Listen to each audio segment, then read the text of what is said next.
up everyone, Kaiju no Kami here, and I know I said in my Godzilla vs. Kong review that that would be my final review in this apartment. Turned out I was kind of wrong, because coming out is a brand new issue of Godzilla Rivals, number 4, featuring Battra.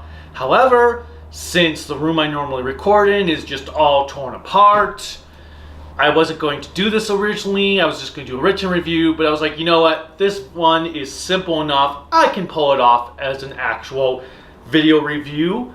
So here is my thoughts on Godzilla Rivals Battra. Godzilla Rivals Battra has come off after a short delay and was written by Rosie Knight with Oliver Ono providing the artwork. While I wasn't as fond as the Ghidorah story last time, I'm still enjoying the whole concept of this Rivals series. Let's see how I feel about Battra. The characters and plot. This issue is set in a futuristic world that has been polluted by our corporate overlords. Thank you. Our story focuses on the viewpoint of a young girl named Robbie, who has been bummed out by how much pollution has been dumped on her hometown's beach. Akemi, a friend of hers, shows up excited that he found an old FM transmission talking about the monster Battra, and together with Robbie's grandmother, they locate the devilish Mothra. A vile man who preys on the vulnerable leads a group of followers to the city in order to worship Battra to bring an end to mankind. While this is going on, Akemi and gang decide that Godzilla must exist too, since Battra does, and try to find the atomic behemoth to save the world. Overall, the story is quite simplistic with little going on in the way of excitement.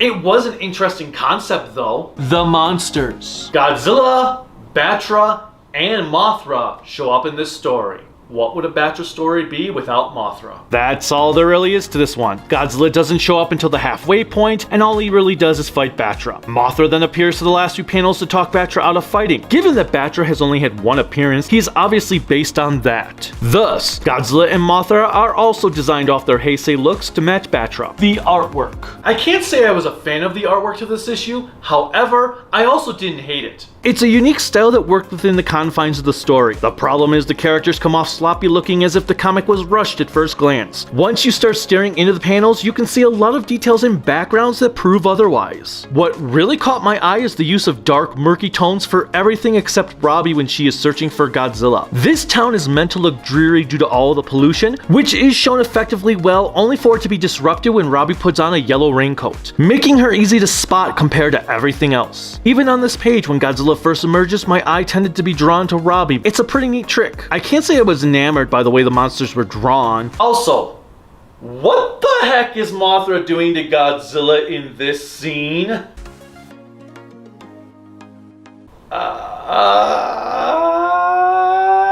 I have no idea what is going on there because it doesn't fit with what happened on the previous panel. People are just jumping off the pier when they see an angry Mothra. Godzilla is standing there, and in the next panel, Mothra is, hugging Godzilla? Right. In the end, it was a harmless little story, and while I wasn't totally thrilled with it, it was intriguing enough to hold my interest. And sometimes I feel that is far more important than being the greatest story ever told. If you have liked Godzilla Rivals up to this point, you're most likely going to enjoy this issue. If not, well, it's hard to say since every one of these is a different story. Until next time, bye.